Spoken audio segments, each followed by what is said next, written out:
Hello guys, MRT7 update, Talas Station and Depot. Ito po ang ating pinaka-latest update natin dito mga kababayan. Ay tatlong poste na lang po ang kanilang mga ginagawa. Dito na po yung pinakadulo na ating ipinapakita sa inyo. Maraming salamat sa ating mga viewer, subscriber na lagi nang sumusuporta sa ating channel. Ang MRT7 ay new elevated railway na ating ina-update, no? Ito ay isa sa mga solusyon na traffic po dito sa may Commonwealth at Quezon City. At lalong-lalo na dito sa papunta sa may Bulacan.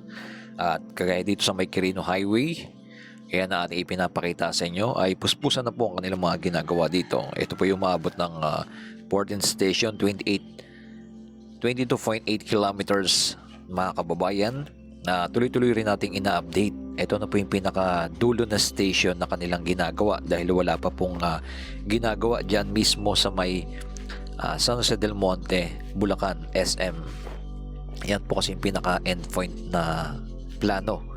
Pero sa mga hinarap ay tutuloy pa rin po yan. Pero ito po muna, pakita po natin sa inyo, inikutan natin ang ating drone na tuloy-tuloy na po yung mga nagtatrabaho po dito. Kaya dito po sa may pinakadulo na po ng Talas Station ay aasahan po natin ng heavy traffic dito. Lalong-lalo na talaga pag mga rush hour dahil taga isang lane na lang po ang daanan talaga dito. Ayan, i-comment nyo na below kung anong masabi nyo po dito sa ating pinaka-latest update. Dito makikita nyo po napakarami pa pong mga puno dito. Hindi pa po polluted ang lugar dito sa may papuntang Talas Station or papuntang San Jose del Monte, Bulacan. Kitang-kita pa po natin yan. Hindi kagaya talaga sa may Quezon City at Manila. Ay grabe talaga. Bali dito inikutan po natin ng ating drone at yan makikita nyo po yung pabahay ng gobyerno. Meron din dito mismo katabi mismo ng Talas Station. Yan ang ating mga latest update natin na ating aabangan ang partial operation na to. Neto ay by next year po, no? Ay tignan po natin at abangan natin na kung matatapos po nila, no? Halos karamihan pa naman po ng station po ay gawa na po. Yung North Avenue na lang po yung kanilang mga ginagawa at finishing touches na lang po ang halos karamihan ng mga station. Ayan, makikita nyo, nilapit natin yung ating drone ay pati yung daanan ng release ng trend dito ay kanila na rin pong ginagawa. Ayan po ang ating mga latest update at yung parapet wall, tuloy-tuloy na rin po yan.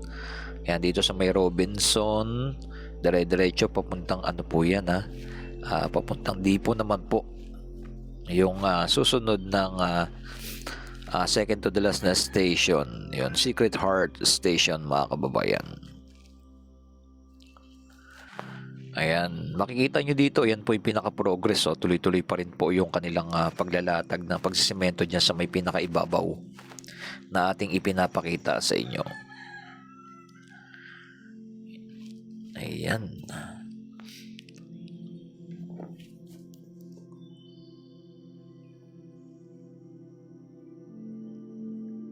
And syempre dahil tuloy-tuloy po natin itong ina-update para makita nyo po itong pinakadulo na ating ina-update natin. Hanggang doon sa may Depot ay may papakita pa rin po natin yung mga latest na kanilang mga ginagawa. Dahil nalalapit na po, no, ang partial operation. Itong MRT7 ay sa may pinakadulon-dulo sa may una, sa may EDSA ay magkoconnect ang LRT1, MRT3 at ang MRT7 at soon ang Metro Manila Subway na isa rin natin in-update. Yan po yung Depot. Yan, zoom natin. Yan, papakita rin po natin yung latest update natin dyan sa area na yan. At least pinakita ko po sa inyo yung pinaka-view po dito sa may pinakadulo na po, no, dito sa may Talas Station. Yan po ang ating update dito.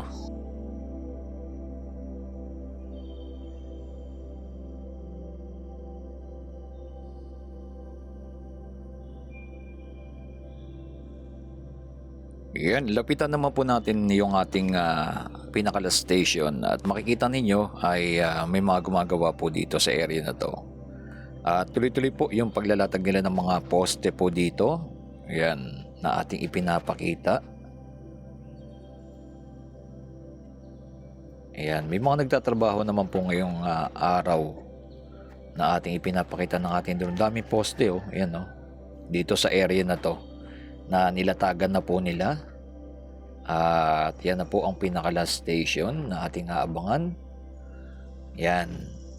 3 poste na lang po ang ating pinakalas na ginagawa nila dito. Okay, maraming salamat sa ating mga viewers, subscriber na lagi nang sumusuporta ng ating channel. At eto, pinapakita natin yung mga latest ng MRT-7. Dahil meron tayong mga viewers talagang gustong-gusto talaga nila ng matapos na talagang station na to. Dahil grabe po talaga ang mga sakripisyo, lalo-lalo ng mga nakatira dito. Going to Bulacan, Commonwealth, SM Fairview, yan yung mga dadaanan. At kita nyo naman po, nagkakaroon ng moderate traffic ngayon sa may pinakababa. Dahil nga po sa kabilang side, ginagawa na rin po mismo yung nagbubuhos na po sila dyan ng poste. Kaya hindi talaga maiwasan na magkaroon talaga dito ng pagka-traffic. Ito yung pinakadulo na po talaga na kanilang mga ginagawa. Ayan, makikita nyo po, yan na po ang ating pinaka-latest update natin ng MRT-7.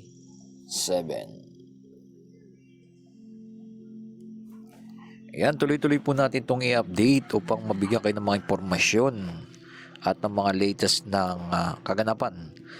Ang partial operation po ng MRT-7 ay sa second quarter po. Yan ang ating abangan. Yung pinakadulo, San Jose del Monte, wala pa po. Ito na po mismo yung depot at yung Secret Heart Station. At makikita nyo po yan, napakarami po ng mga tren na nandito na. Ayan o, nakalatag na po yan. Matagal na rin po ito naka-stack po dito, mga kababayan. Ayan. Naka-ready na po yan. Yung mga station po, mga tren po dito. Kitang-kita nyo naman. Yung Batasan Station po pala, 100% complete na po pala yun. No? Yan ang good news dyan. May mga 100% na complete na po yung mga station. The rest yung sa loob na lang po yung kanilang mga ginagawa. Ayan, sana maiduktong na rin po nila no, sa mga hinarap yung San Jose del Monte, Bulacan. Siyempre, alam naman po natin itong MRT-7 ay i-connect din po to sa mga hinaharap dyan po sa may New Manila International Airport na tuloy-tuloy rin po nating ina-update dyan po sa may Barangay Taliptip, Bulacan. Makikita nyo po dito yung daanan ng release ng tren ay kompleto na rin yan, naka-ready na rin po niya etong area na to. Tuloy-tuloy na rin po yung kanilang pagpapractice po dito, no? Napaanda rin po yung mga tren. Meron na po tayo mga latest update dyan. Ito sa left side natin, makikita ninyo ng malapitan natin. Ito naman po yung Secret Heart Station. Ayan o, tuloy-tuloy na rin po ito na ginagawa. Napakarami po ng mga gumagawa dito sa area na to ng Secret Heart Station. Nakita po natin na dumaan tayo dito. Marami dyan. Talagang full blast na po dyan sa area na yan. At eto naman po ang sitwasyon dito. Ayan, nilapit natin yung ating drone. Di lang natin pinadaan doon sa may pinakailalim. Ayan.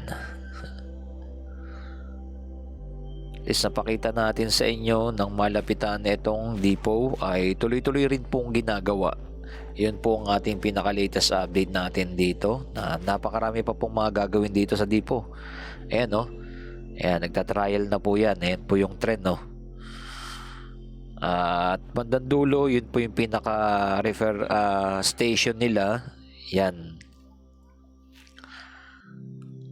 Yan ang ating mga latest update natin dito. Okay, maraming salamat sa ating mga viewers, subscriber na lagi nang sumusuporta ng ating channel. Ito po yung ating pinaka-latest update natin dito sa may MRT-7. Talagang inatabayan na po ng ating mga kababayan. Yan, yung Talas Station ay sako pa po ng Caloocan po yan mga kababayan, sa may pinakadulo na ating ipinakita. Pero dito, makikita ninyo, ito na po yung pinaka-progress. Tuloy-tuloy na po yung pagda-trial ng mga trend po dito. Ito yung maraming puno, yan o, Lamesa Dam ay sa may pinakagilid. Yan, kabilang side naman natin, pakita natin sa inyo yung pinaka-era. Dito sa area nito, yung daanan ng release ng tren ay okay na rin po. Tuloy-tuloy na po yung ginagawa papuntang Talas Station. Ayan po ang ating aabangan. Lalapit na po yan. Na natin talaga kung partial operation na po talaga next year. Yan ang ating aabangan. Ayan. At napakabilis na po ng biyahe. Yung umabot na 2 to 3 hours mula EDSA hanggang papuntang San Jose del Monte, Bulacan ay nasa 35 minutes na lang po ang magiging biyahe niyan. At umaabot ng 300 to 500,000 passenger at full operation nito nasa 850,000 passenger araw-araw. Grabe, no? Talagang napakalaking tulong po ito ang MRT-7 sa ating mga kababayan dito sa may Bulacan, Quirino, lahat ng mga dadaanan yan. At may kukonek na po sa Unified Grand Central Station na isa rin po nating ina-update. Ayan, kita nyo yung mga bagon dito. Dami niyan. Naka-ano na po dito. Naka-ready na. Yan, maraming salamat sa inyong lahat dyan. And keep safe palagi and God bless. Tuloy-tuloy natin pag-update dito sa may MRT-7. Ito na po yung pinakadulon-dulo ng station na ating ipinapakita sa inyo. Huwag kalimutan mag-like, mag-share at mag-comment kay Skywalk TV. Ito ang ating drone shot dito sa may depot. Maraming salamat and God bless po. Mabuhay ang ating bansang Pilipinas.